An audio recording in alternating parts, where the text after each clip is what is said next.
যাদের সংবিধানে কোরআনের আইন নাই, যারা রাষ্ট্রনেতা হলে সরকার হলে কোরআনের আইন কায়েম করে না, মুসলমানের জন্য ওই দল করা জায়েজ হয় না। রাসূলুল্লাহ সাল্লাল্লাহু আলাইহি ওয়াসাল্লাম যদি বাংলাদেশে থাকতেন, তিনি রাষ্ট্রপ্রধান হতেন, তাহলে উনি কি ব্রিটিশ আইনে দেশ চালাইতো না আল্লাহর আইনে? আল্লাহর আইন, আল্লাহর কোরআনটা সমাজে এখনো আছে না নাই? আমাদের মাদ্রাসা মসজিদে বাড়ি ঘরে আছে না নাই? ওই কোরআনকে সংসদ ভবনে ঢুকানো দরকার আছে কিনা? যারা ঢুকায় না রাসূল তাদেরকে নিজের দলে নেবে না।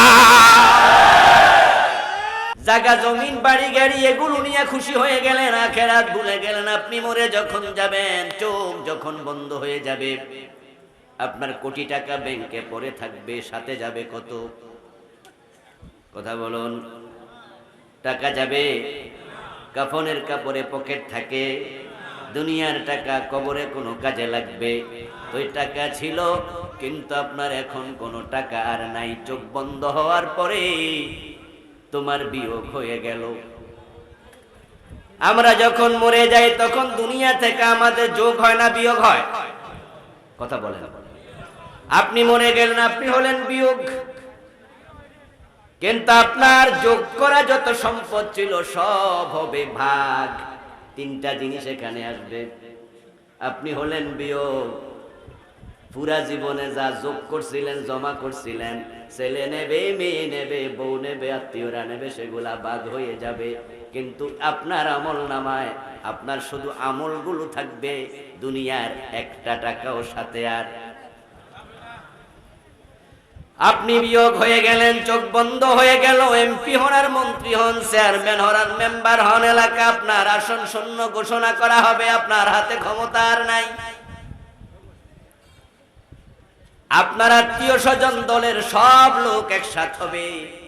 আপনি দলের প্রেসিডিয়াম সদস্য যদি হন, তারা আপনাকে কবরে রাখার সময় সবাই মিলে বলবে বিসমিল্লাহি ওয়া আলা মিল্লাতি রাসূলিল্লাহ, আল্লাহর নামে তোমাকে আমরা সবাই মিলে রাসূলের দলে তুলে দিলাম। কার দলে? কথা বলুন ভাইরা, কার দলে? মরার আগে রাসূলের দলে ছিলেন কিনা নিজেরে প্রশ্ন করা দরকার আছে না নাই? মরে যাওয়ার সাথে সাথে আপনার দলের লোকেরা তাদের দলে আপনাকে আর রাখবে না। আত্মীয় স্বজনরা আপনার সাথে একটা টাকাও দেবে না। মানুষ কত নিষ্ঠুর! আপনার হাতের ঘড়ি, হাতের আংটি, পকেটের মানি ব্যাগ, মাথার টুপি, গায়ের জামাম, আপনজনরা একটা একটা করে সব খুলে রেখে দেবে, সাথে একটা আংটিও দেবে না। কত নিষ্ঠুর সম্পদ আপনার তারা কেড়ে রেখে দিল। আমাদের মায়েদের, বোনদের নাকের ফুল, কানের দুল, হাতের বালা, গলার চেইন সব আস্তে আস্তে করে আপনজনরা খুলতে খুলতে পায়জামা, পাঞ্জাবি, জামাটা পর্যন্ত খুলে ফেলে, সব রেখে দিল সম্পদ। তারপরে এলাকার নেতারা আসলো, দলের লোকেরা আসলো, এসে তারা সবাই মিলে কবর রাখার সময় বলে দিল, তুমি আমাদের দলে আর নাই, আমরা আল্লাহর নামে তোমার রাসূলের দলে তুলে দিলাম।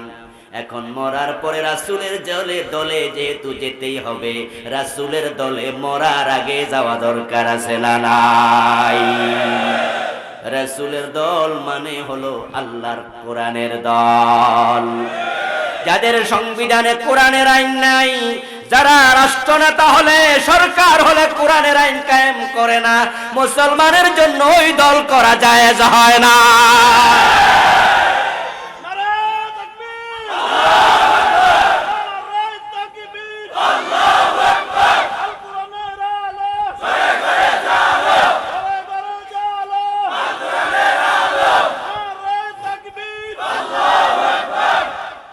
আমার প্রিয় ভাইয়েরা, সবাই নিষ্ঠুরতা দেখালো। আপনি তো অমুক দলের কর্মী ছিলেন, সমর্থক ছিলেন, নেতা ছিলেন, কিন্তু আপনার চোখ বন্ধ হওয়ার সাথে সাথে আপনাকে তারা দলে রাখলো না, বের করে দিল। তাহলে 50 বছর 60 বছর দলের জন্য এত কিছু করলেন, চোখ বন্ধ হওয়ার পর ওই দলে আপনার আর এক আনা মূল্য নেই। এক কথা বলবেন না, ইশারায় কাজ করেন, মুখে আওয়াজ করবেন না। আমার প্রিয় ভাই, এখন রাসূলের দলের সবাই মিলে তো আপনাকে তুলে দিল। যদি আপনি রাসূলের দলে নিজ থেকে যেতেন তাহলে আপনাকে রাসূল নিতেন। আইসে যে তুই আমি রাহমাতুল লিল আলামিন, সবাই মিলে আমার দলে দিছে। আমার বন্ধু, কবরে ফেরেশতা মৌলিক 3টা প্রশ্ন করবে। এই মৌলিক 3টা প্রশ্নের মাঝে 3 নাম্বার প্রশ্ন হবে, ওয়া মা হাদার রাজুল আল্লাযী বুইসা ফীকুম, এই লোকটা তোমাদের কাছে এসেছিল, তোমরা তাকে চেনো নাকি? রাসূলকে কবরওয়ালা মানুষ নিজের চোখে কবরেই দেখতে পাবে। মদিনার রাসূলকে আল্লাহ তাআলা আপনার কবরে আমার কবরে হাজির করবেন, আমরা দেখব নিজে একবারে কাছ থেকে। ওয়া মা হাযার রাজুল, হাযা ইসমু ইশারা লিল করিব, যালিকা ইসমু ইশারা লিল বাঈদ। হাযা মানে হলো এই, আর যালিকা মানে হলো ওই। হাযার রাজুল শব্দ দিয়ে বোঝা যায় রাসূলকে মরা মানুষটা নিজের কবরের মাঝে দেখবে। এখন আল্লাহ রাসূলুল্লাহকে কেমনে আল্লাহ ভালো জানেন। তবে এখন টেলিভিশন আছে, মোবাইল আছে, আমেরিকা থেকে ভিডিও কল দিলে ভিডিও কলের মাধ্যমে আমরা আপনজনকে নিজের ঘরে হাতে মোবাইল নিয়ে একবারে সাথেই দেখতে পাই। হোয়াইট হাউসে জো বাইডেন যখন বক্তৃতা দেন, যখন অস্ট্রেলিয়া ক্রিকেট খেলা হয়, যখন সৌদি আরবে হজ অনুষ্ঠিত হয়, আমরা আমাদের ঘরে বসে টেলিভিশনের মাধ্যমে কাবা দেখতে পাই হজের সময়, ক্রিকেট খেলা দেখতে পাই অস্ট্রেলিয়া থেকে বাংলাদেশে অত লম্বা পথ। এবং আমেরিকার জো বাইডেন হোয়াইট হাউসে বক্তৃতা দেয়, আমরা ঘর থেকে দেখি। দুনিয়ার বিজ্ঞানীরা যদি টেলিভিশন বানায়া এভাবে যন্ত্রের মাধ্যমে হোয়াইট হাউসের জো বাইডেনকে আমাদের ঘর থেকে দেখাইয়া দিতে পারে, আমার আল্লাহ এর চেয়ে কোটি গুণ উত্তম পন্থায় মদিনার নবীকে আপনার কবরে দেখানোর ক্ষমতা আল্লাহর আছে না? না, আল্লাহই ভালো জানেন তিনি কেমনে দেখাবেন। রাসূল আপনার কবরে, লোকেরা বলল বিসমিল্লাহি ওয়া আলা মিল্লাতি রাসূলিল্লাহ, আল্লাহর নামে রাসূলের দলে তুলে দিলাম। রাসূল আপনাকে তার দলে যদি নেয় আপনার কপাল ভালো। কিন্তু আমার প্রশ্নটা শুনুন, রাসূলুল্লাহর দলে আপনি নিজে গেলেন না পাবলিকে ধাক্কায়া তুললো? আপনি তো মরার আগে রাসূলের দলে ছিলেন না, আপনি তো দুনিয়ার মানুষের দলে ছিলেন। আপনার চিন্তায় 52 বছর বাংলাদেশ চলেছে ব্রিটিশ আইনে, আপনি তো আল্লাহর আইনে দেশ চালাতে রাজি হন নাই। রাসূলুল্লাহ সাল্লাল্লাহু আলাইহি ওয়াসাল্লাম যদি বাংলাদেশে থাকতেন, তিনি রাষ্ট্রপ্রধান হতেন, তাহলে উনি কি ব্রিটিশ আইনে দেশ চালাইতো না আল্লাহর আইনে? আল্লাহর আইন, আল্লাহর কোরআনটা সমাজে এখনো আছে না নাই? আমাদের মাদ্রাসা মসজিদে বাড়ি ঘরে আছে না নাই? ওই কোরআনকে সংসদ ভবনে ঢুকানো দরকার আছে কিনা? যারা ঢুকায় না রাসূল তাদেরকে নিজের দলে নেবে না।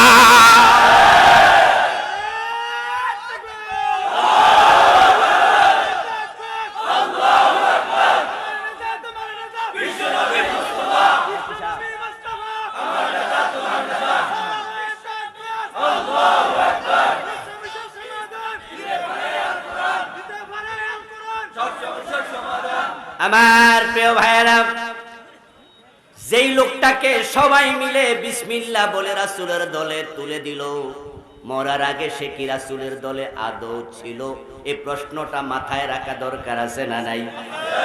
যদি সে রাসূলুল্লাহর দলে না থাকে তাহলে মরার পরে তুইল্লা দিলেন, রাসূল নেবে কোন কারণে?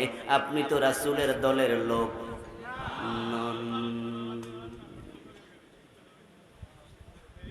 মরার পরে বিসমিল্লাহি ওয়া আলা মিল্লাতি রাসূলিল্লাহ এই দোয়াটা কি নোয়াখালী এলাকায় আসেনি? আপনাদের এলাকায়ও তো আছে নাকি? তাহলে আপনাকে রাসূলের দলে যেতে হবে। তো মরার পরে যাবে তো বেকুব। মরা লাশের দাম তো মা বাবার কাছেও থাকে না, বউর কাছেও থাকে না। মরার পরে তোমার লাশ তোমার বউ একা একা পাহারা দিতে রাজি হবে না। এই জন্য মরার পরে লাশ যদি কারো বাড়িতে রাতের বেলায় থাকে, দেখবেন সবাই লাইট জ্বালায়া রাখে, ঠিক নেই? কো বাড়িতে লাইট যে কয়টা আছে সব জ্বালা, ডরায় ডরায় মরে গেছে। এখন হে কি ভয়ের কারণ, ভয়ার্থ। ও মুসলমান, তোমার দাম নাই, মরার পরে তুমি শেষ। লাখ লাখ টাকা খরচ করে বাড়ি বানাইছো, এসি রুম বানাইছো, মার্বেল পাথর দিয়া ঘর বানাইছো, কিন্তু চোখ বন্ধ হওয়ার পরে তোমার লাশটাকে বাড়িতে খাটিয়ায় চড়াইয়া বারান্দায় রাখবে, এসি রুমে আর ঢুকতে দেবে না। এখানে আমরা যদি এখন মরে যাই, আমাদের লাশ কি ঘরে ঢুকাইবা? উঠানে রাখবে, বারান্দায় রাখবে, ঘরে আর ঢুকাবে না। তুমি মরে গেছো, তোমার লাশের দাম আর নাই, রাসূল তোমাকে নেবে কেন? নির্বাচন যখন আসে তখন আমরা বিভিন্ন জন বিভিন্ন মার্কায় নির্বাচন করি। কেউ তালাচাবি, কেউ বটগাছ, কেউ আম, এক একজন এক এক মার্কায় নির্বাচন করে এবং নির্বাচনের সময় বিভিন্ন অফিস বানায়। ওই নির্বাচনী অফিসে ওই দলের লোকেরা নির্বাচনী ক্যাম্পিং করে, প্রচারণা করে এবং তারা সেখানে বসে চা বিস্কিট খায়। এখন আপনি তালাচাবি মিছিল করতে করতে হয়রান হইয়া গেছেন, সামনে দেখেন আম্মার কার অফিস। আপনি ভাবলেন যে গলাটা শুকাই গেছে, এক কাপ চা খাই। তালাচাবি কইতে কইতে আম্মার কার অফিসে ঢুকছেন, ঢুকা করলেন এক কাপ চা দেন। আমলারা চা মুখে দেবে না মাথায় দিব?